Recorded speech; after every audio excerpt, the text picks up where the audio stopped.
So, hello, my friends. Welcome to EdTech with Adam. I'm extremely excited today. We got James York from the Tokyo Denki University out here. Amazing scholar. Recently wrote this really great research paper called "It's Your Move: Why Teaching with Games Should Be Like Vaporwave, Not Like Nightcore." And we're just going to dive into some questions here. But before we do, let's just start off. So, James, please tell us a little bit about yourself.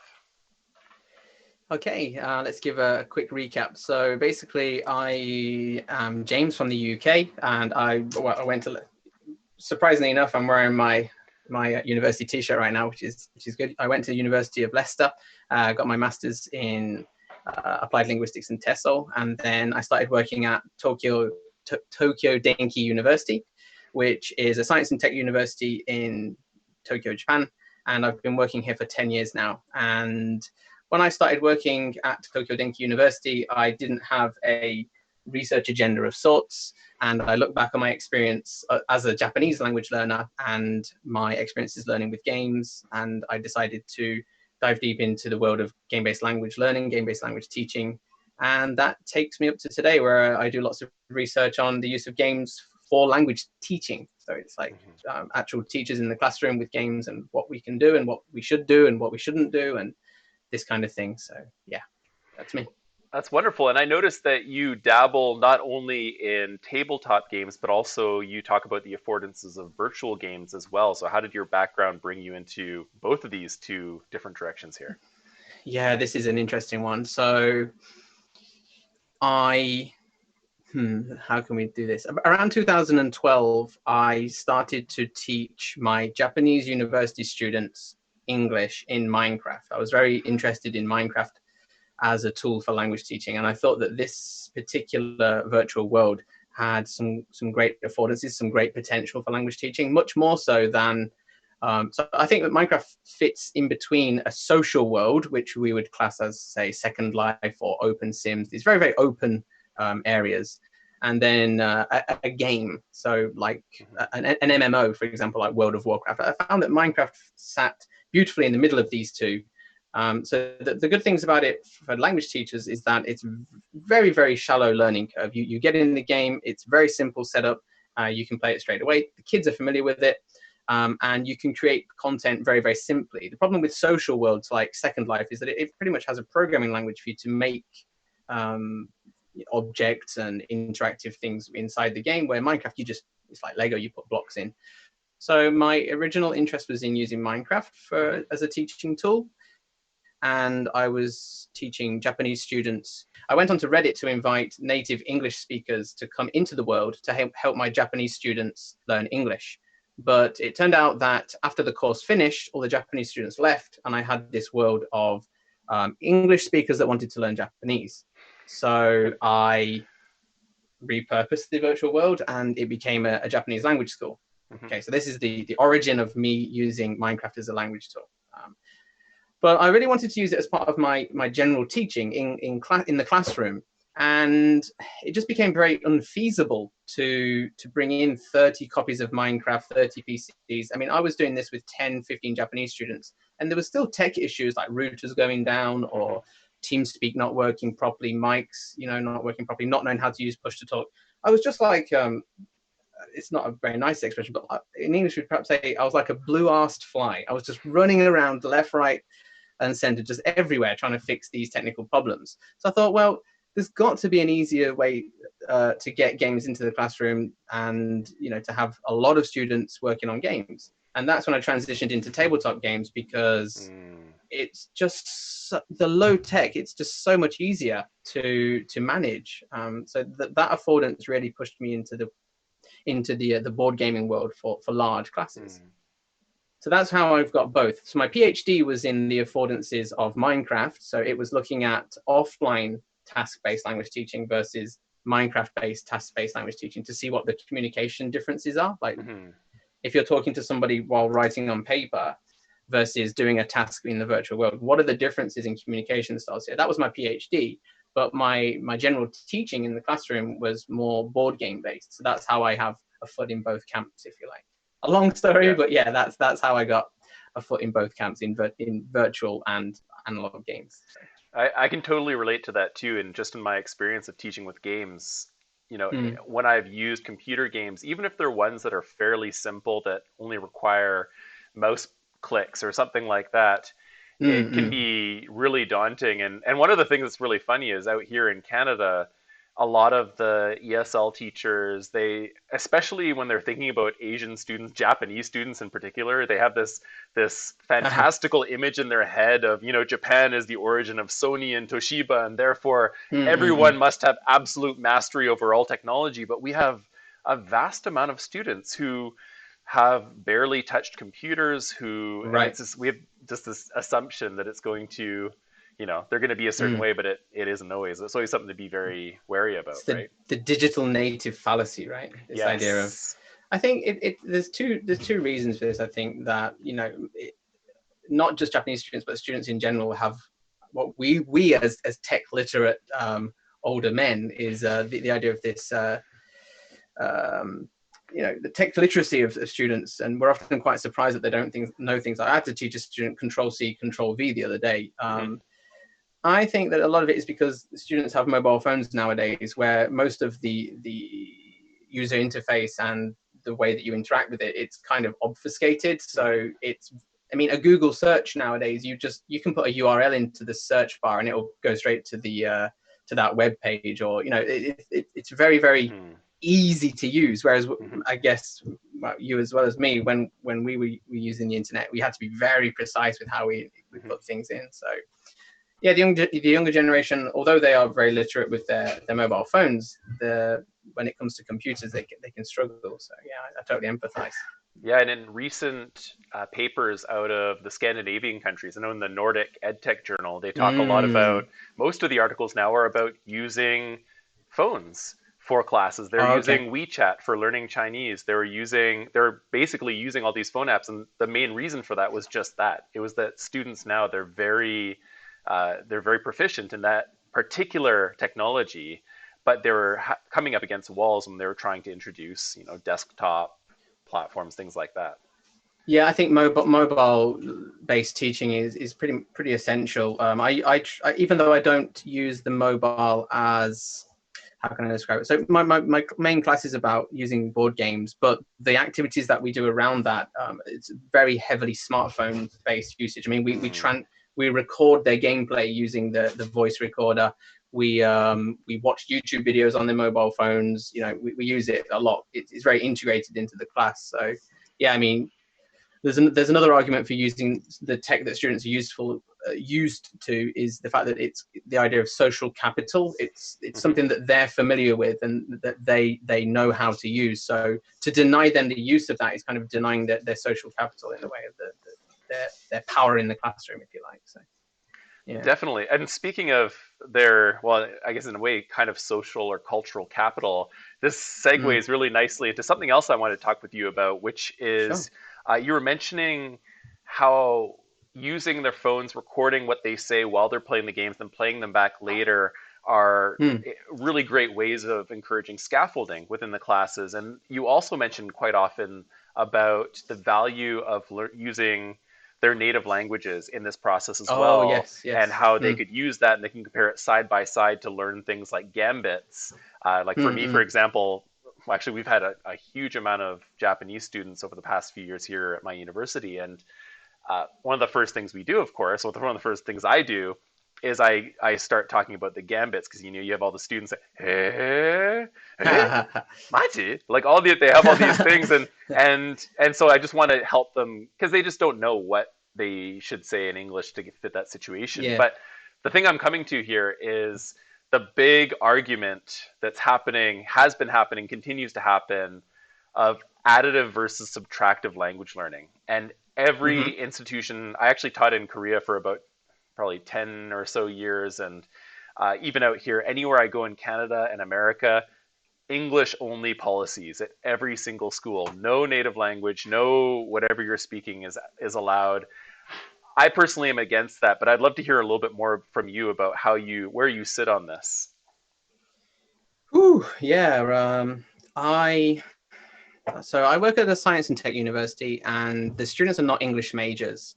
So you have to understand that from the get-go, their language, and also I don't even teach the top proficiency in class, so they're already quite low proficiency as it stands. So my policy basically is that the idea of languaging and translanguaging. So for example, if they record when they're playing a game using English, then it's kind of the rule, like as an additional rule to the game, the rule is that you have to use your L2. So it's kind of quite natural that they adhere to that rule as well. But then outside of it, when they're listening to their transcriptions or they're working as groups, of course, I mean, why would you deny them their L1 to talk about those things? Like, oh, what did you say here? Like, oh, I don't know what this is. How can we check that? Like, so I think that the L1 as a kind of scaffold to learning about the L2 is incredibly natural, and I don't see why you deny that. And I think just to add on to what you just mentioned there, the idea of the gambits and the unconscious language use, like especially during gameplay when stakes are quite high and they're having fun. Of course, I tell them, just if you can't say something in English, just blurt it out in Japanese, because of course we're recording it.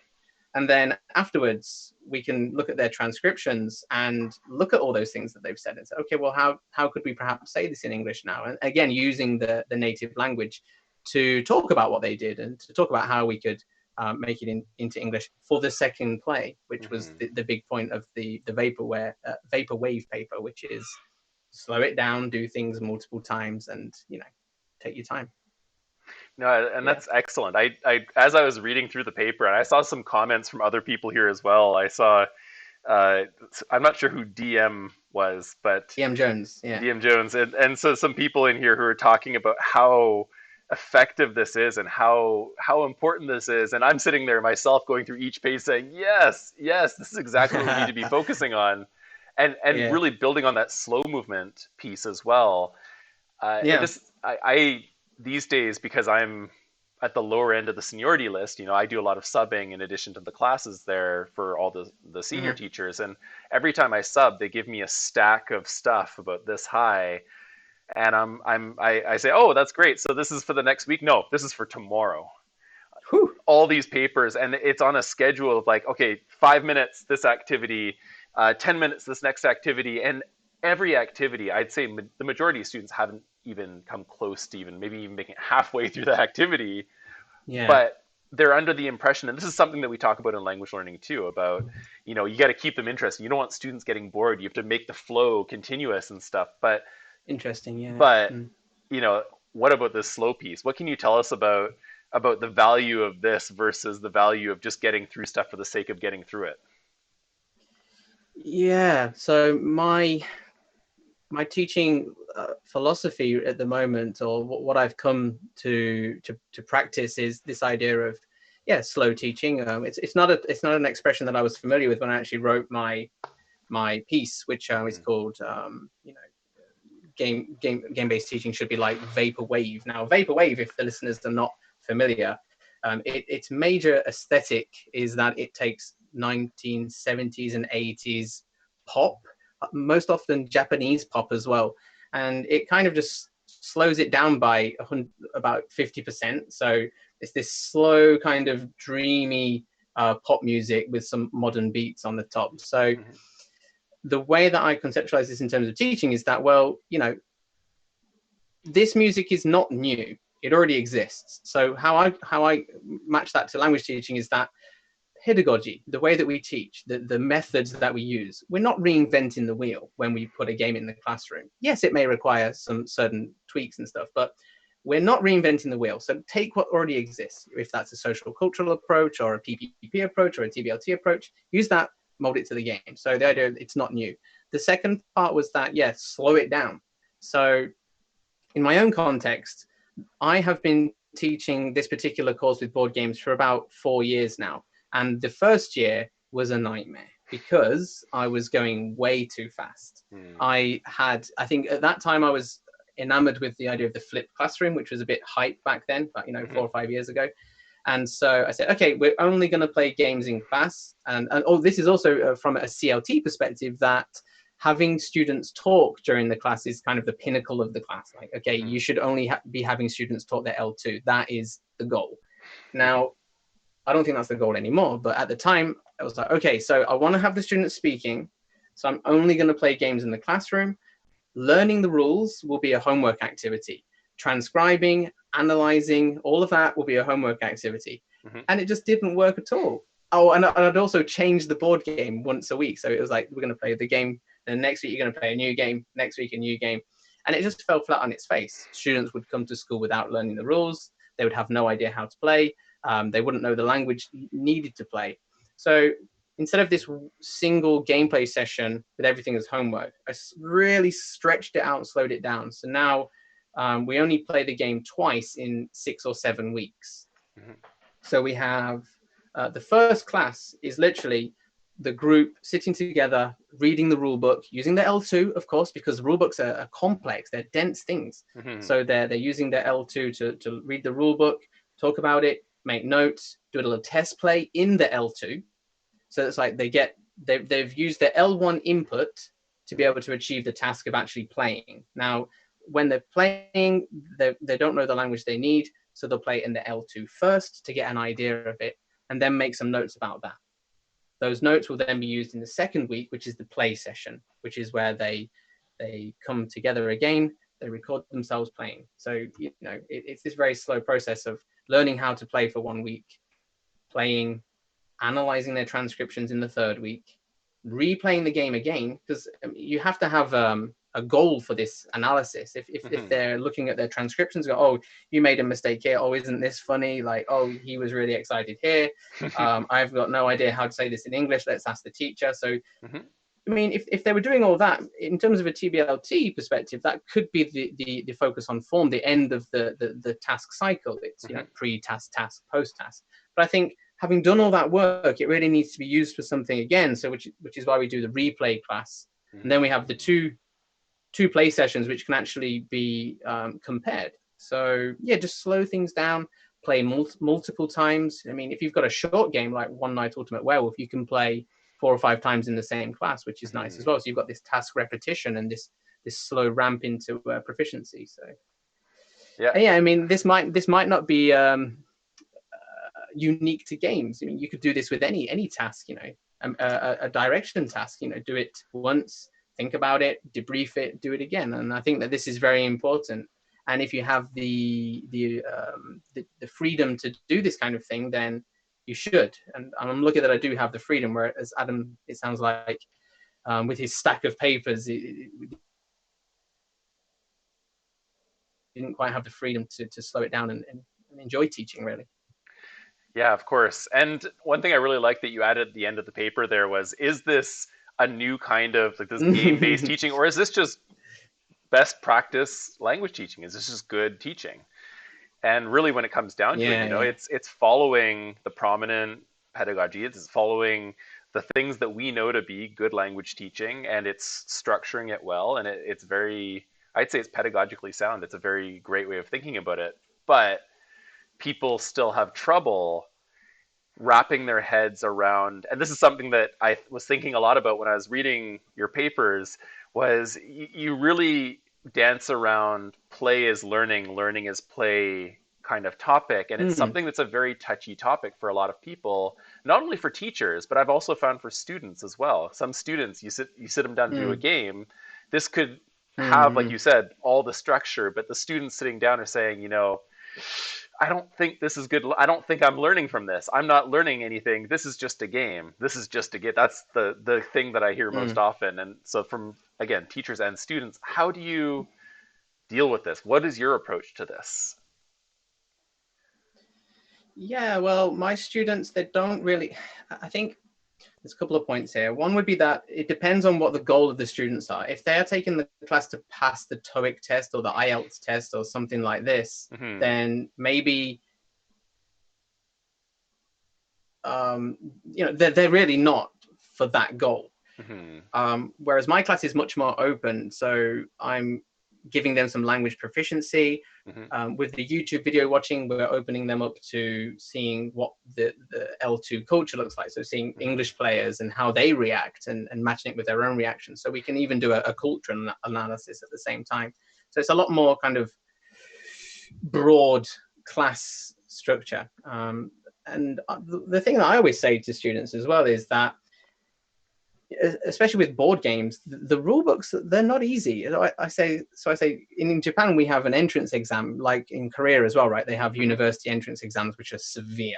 Yeah. And so I give the students a rule book, and I say, well, you passed the entrance exam, right? And so why can't you read this rule book then? And because the rule books are damn hard, and that's why we spend 100 minutes to look through it. So yeah, I mean, it depends what game you're using then, I guess. And there's nothing simple about gameplay, and it really takes a lot of language ability to do it. So yeah.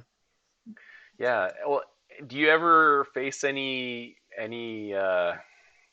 pushback from the students? Pushback from the students, or maybe some other colleagues that you're teaching with who are saying, like, this isn't what we do here, or this isn't.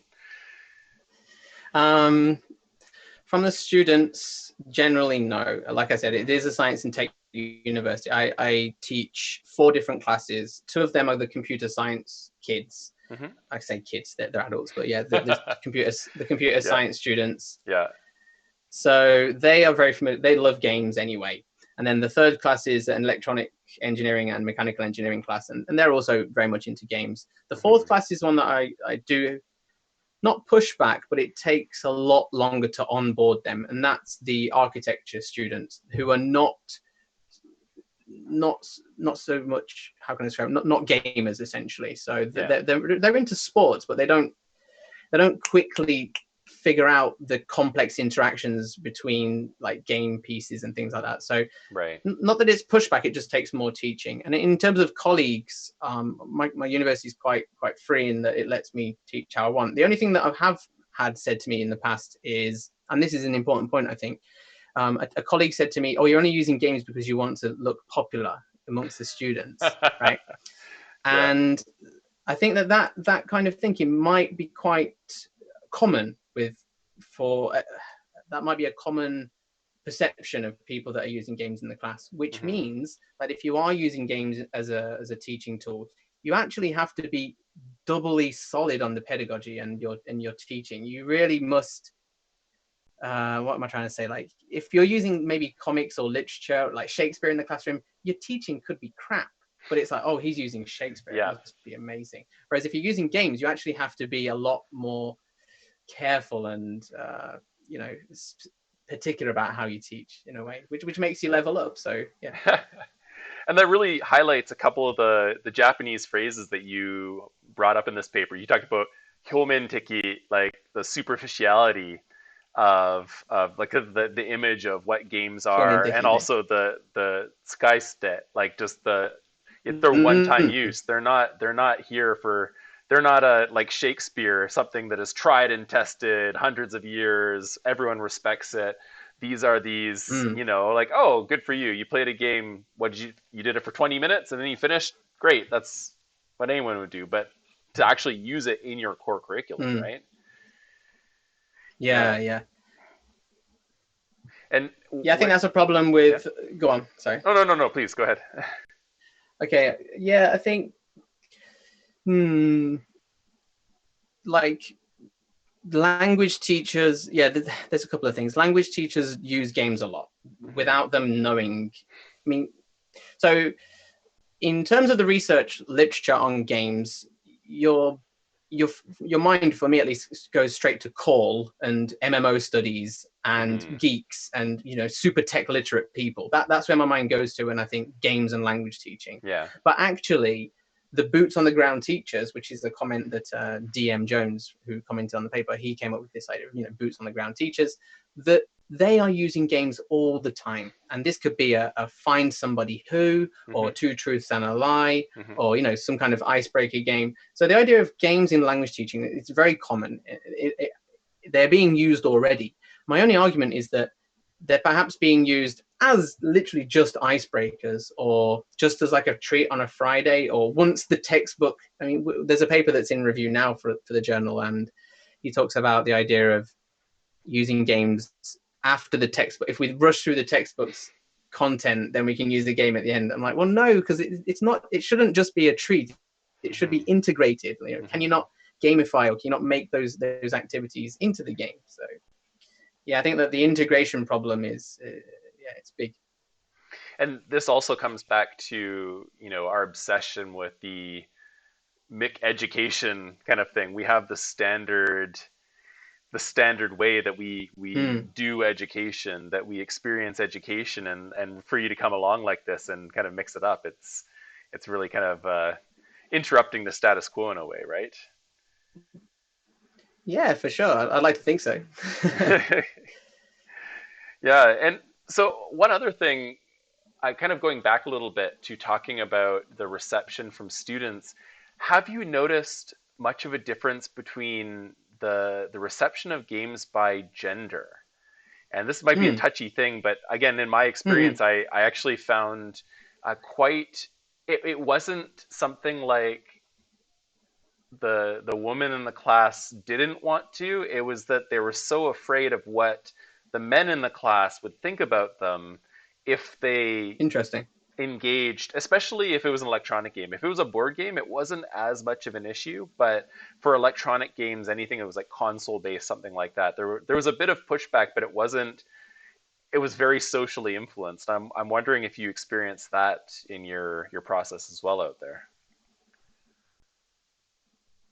Okay, you cut up quite a bit then, but basically the difference I think my net connection is not great, but difference between in genders and the games, essentially, right? Yes. How the different. Again, my university, it's about 90% boys, if not more. So there's a few girls in the class, but of the girls that I have taught, they're into games. They're geeks as well, so they get into it.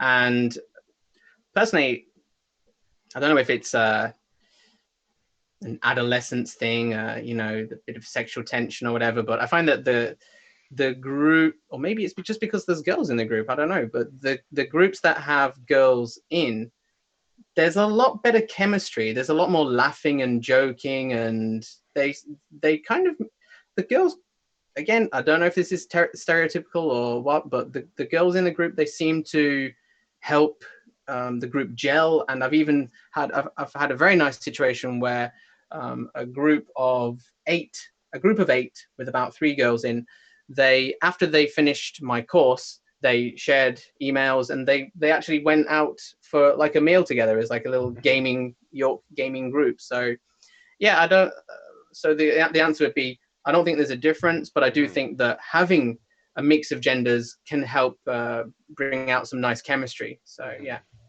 it's only a positive for me.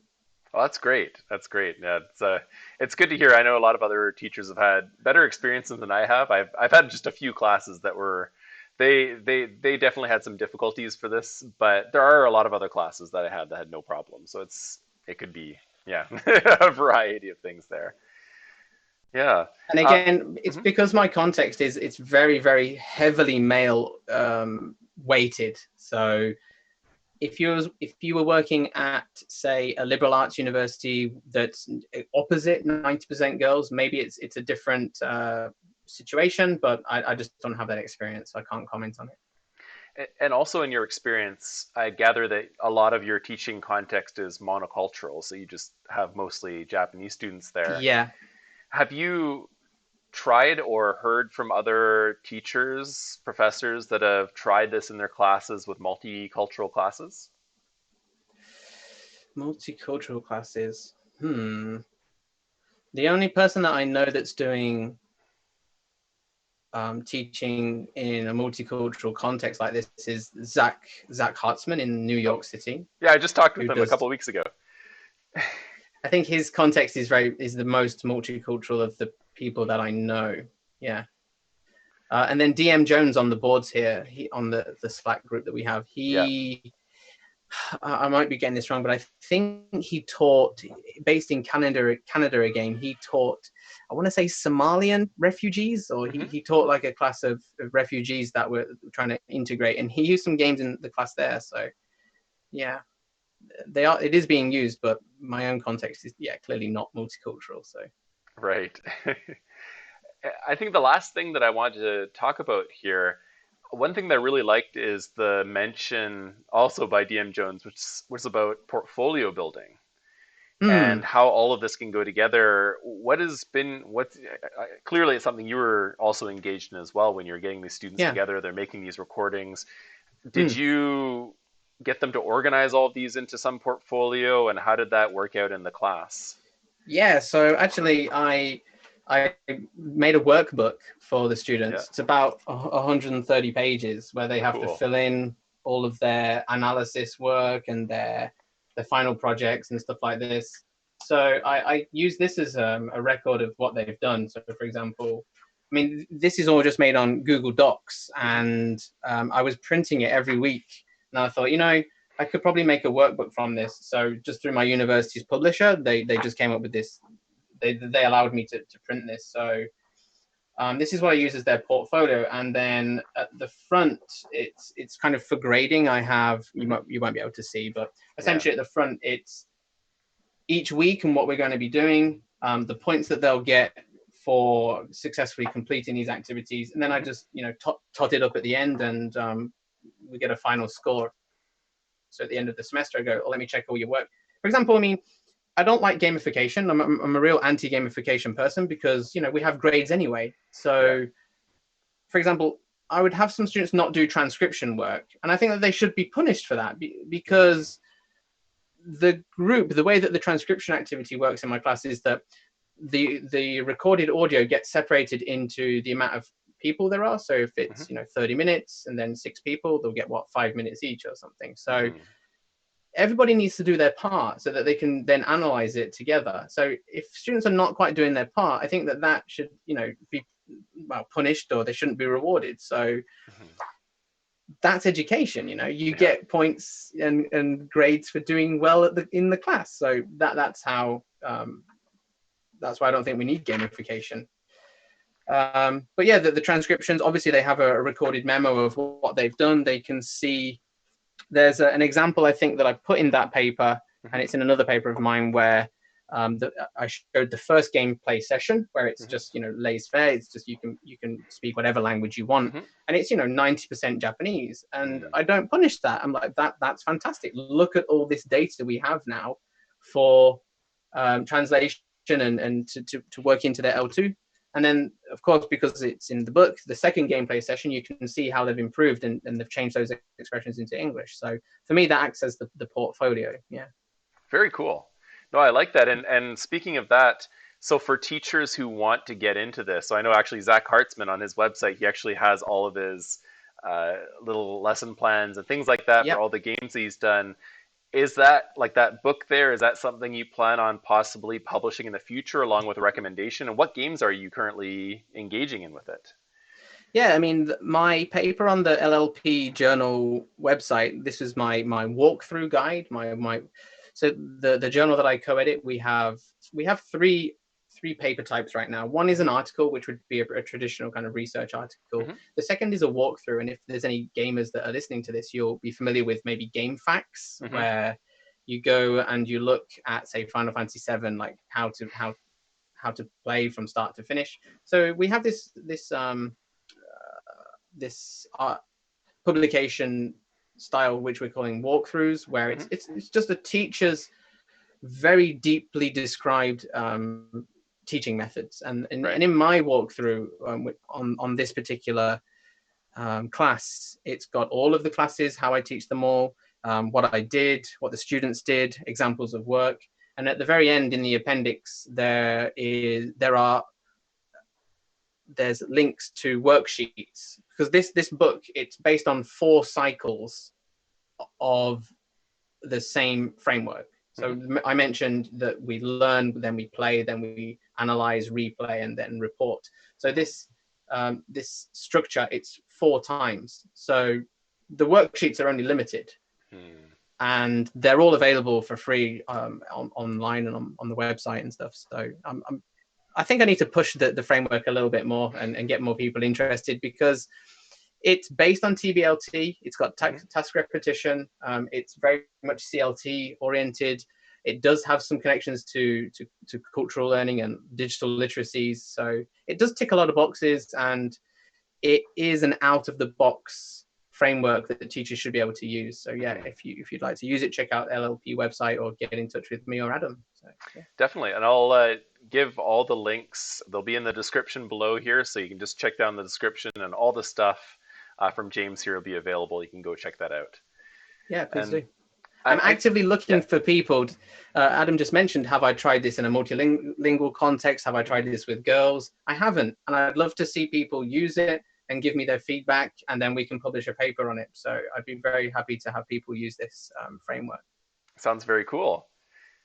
One last question. What's your favorite game to use in your classes? Personally, now it might not be everyone's favorite game, but I love the game, and everybody knows this, my friends, Two Rooms and a Boom. Okay. Are you familiar with this game, I'm not. Adam? It sounds hilarious, though. This game is fantastic, and it blows students' minds. It's called Two Rooms and a Boom. Literally, you need two physical spaces. So everybody gets up, you can walk around. They're separated into two rooms, and very, very simple rules. There is a red team. So you'll have a red card, and then there's a blue team. You'll just have a blue card. And amongst the teams, let's say we've got 5 red team members. We've got a class of 10. We've got 5 red team members, 5 blue team members. On the blue team, there is a character called the president. On the red team, there is a character called the bomber. At the start of the game, all of the cards are mixed. Students separate into 2 rooms. You don't show your card. You just communicate with each other. And you're trying to find out who's on your team, where the president is, where the bomber is. And at the end of round 1, the room leader, who is nominated by the room members, it's a democracy, so they can choose, they can switch leaders, whatever. So the room leader chooses people to change rooms. So let's say at the end of round 1, we've got 5-5. One person from each room will switch, and then round 2 starts, and they're just talking, and where is the bomber? Do you know who the president is? I don't know. Blah blah blah. And then at the end of the round 2, players switch again, talking. End of round 2, switch. At the end of round 3, they switch. At the end of round 3, when the final switch happens, how does the red and blue team win, do you think, Adam? I guess if they were able to sneak a bomb next to the president. Exactly, yes. So if the bomber character and the president character are in the same room, the bomb explodes, the president dies, the red team wins. Alternatively, at the end of the game, if the bomber and the president are in separate rooms, then the blue team wins because the president lived. That's so cool. Now, that's the basic rules. It's about a 15-minute game, very, very quick. Everyone's talking, everyone can get engaged. But the box comes with, and I kid you not, an additional 70 different characters. Yeah. You've got all sorts of crazy mechanics that the characters can do. So the reason I like this game is because there's so many characters. I actually give as a homework activity, like, here's the character book. Choose your favorite characters. The next class, you'll introduce these characters to everybody in the class.